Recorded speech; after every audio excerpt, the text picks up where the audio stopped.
Olá, meu nome é Maria Alice, eu sou advogada trabalhista empresarial e hoje eu estou aqui com as minhas colegas, também advogadas trabalhistas, doutora Aline e doutora Tayana, para mais um episódio do E aí, pode? Oi, oi. Olá!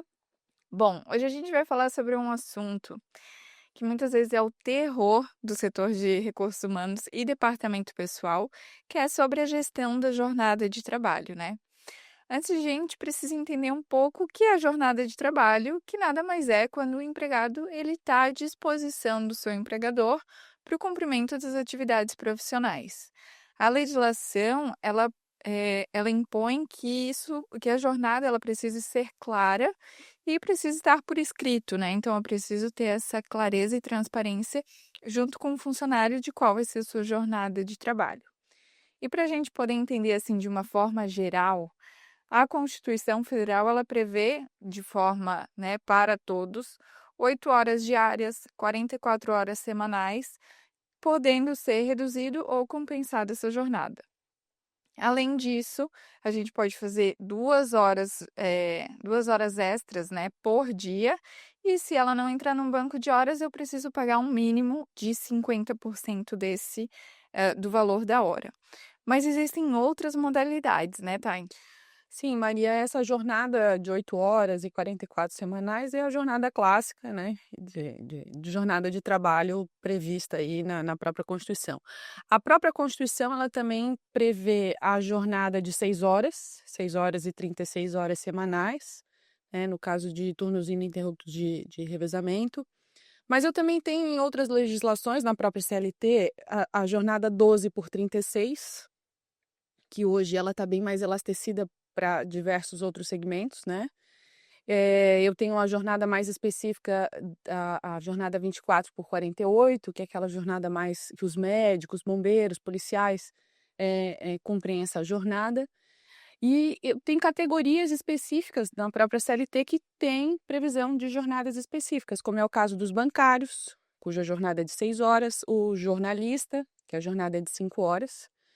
E algumas legislações também prevêem peculiaridades com relação a intervalo entre a jornada, intersemanal, enfim, o caso dos motoristas, que tem os intervalos, entre as jornadas, bem pontuais na legislação, né.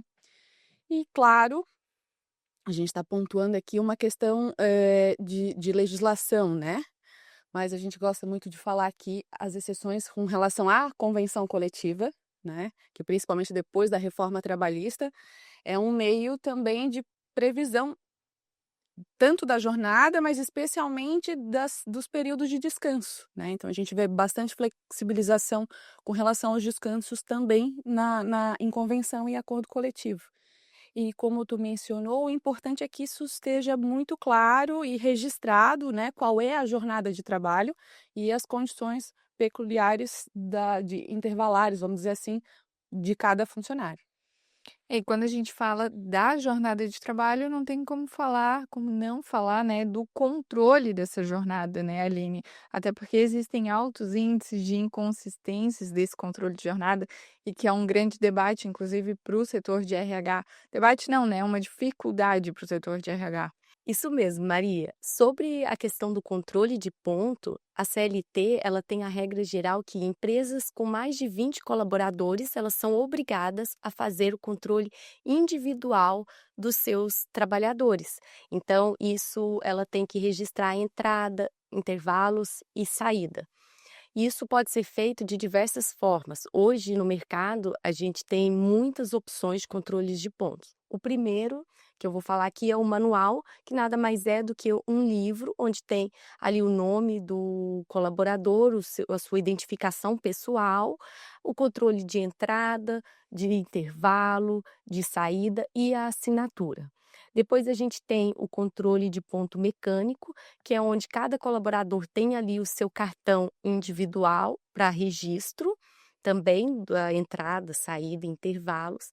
Temos o controle de ponto digital, que foi fortemente implementado na época da pandemia, e ele é usado através de plataformas. E a gente também tem o ponto eletrônico, que é permitido através de digital, reconhecimento facial e até mesmo cartões magnéticos ou tags.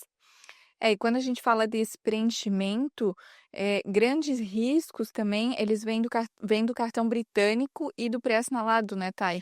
Sim, o cartão britânico é quando essa anotação ela é uniforme, ela se repete todos os dias. Todos os dias o colaborador entra às 12, sem nenhuma variação de minutos, sai para o intervalo também no mesmo horário ali, às 16, vamos dizer, depois volta às 17 e aí sai às 22, sem nenhuma variação de minutos. Então esse cartão é britânico e ele é uniforme e numa ação trabalhista ele pode ser discutível, né? O TST já tem o entendimento de que esse cartão ponto ele não comprovaria a jornada do empregado porque não tem essas variações, né? E aí tu mencionou também da pré-assinalação, né? A questão da pré-assinalação, ela se refere à questão do intervalo entre a jornada. Então, eu já tenho no cartão ponto a anotação prévia daquele período de intervalo entre a jornada.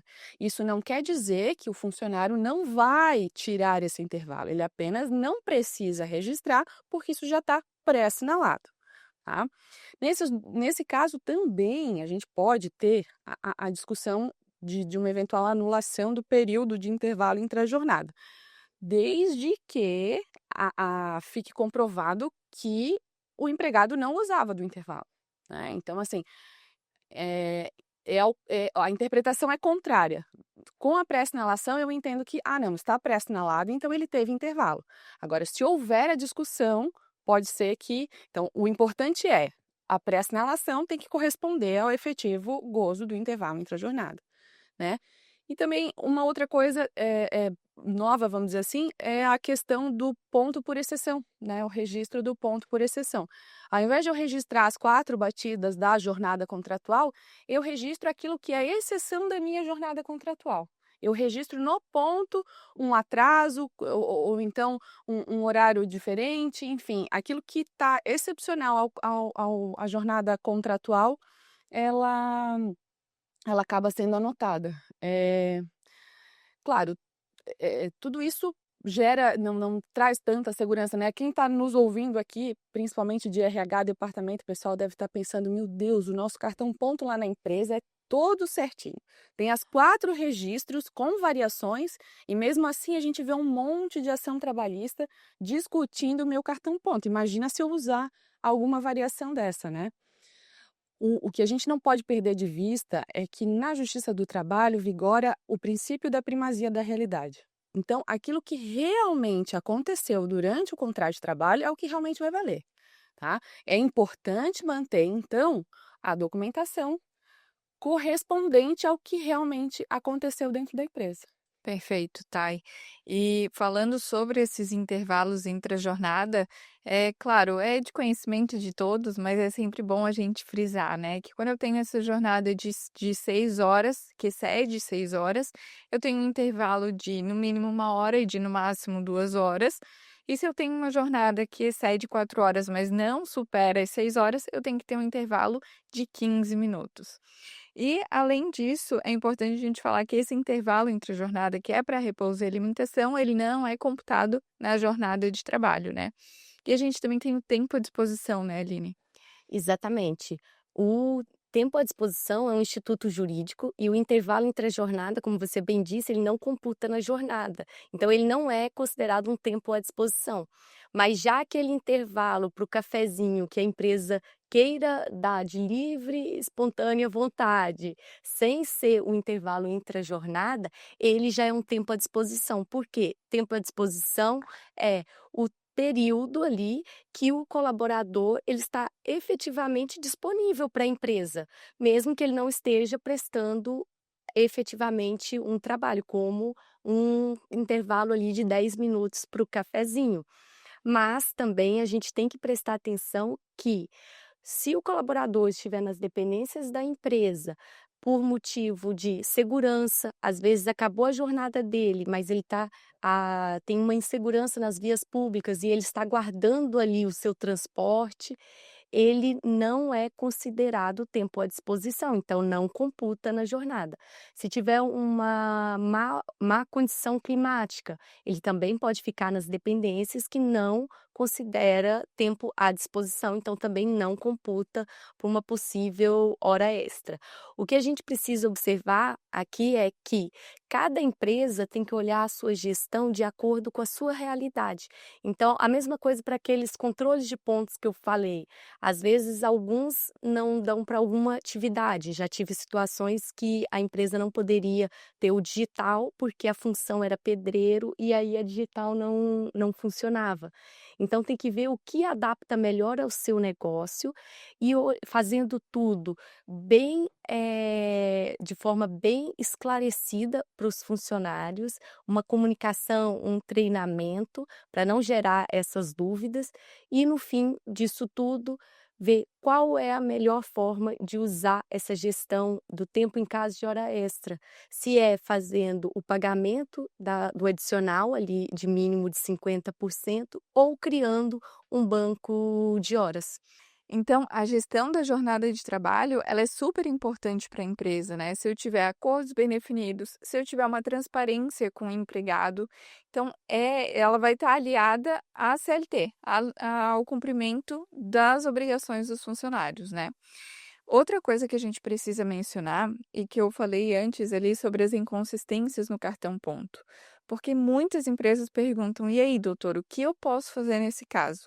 Porque o funcionário não assinala corretamente, não faz o que precisa ser feito, e aí chega no final do mês, ela precisa conferir o cartão ponto para ver se tem alguma hora extra para ser paga, enfim, e aí não está corretamente assinalado.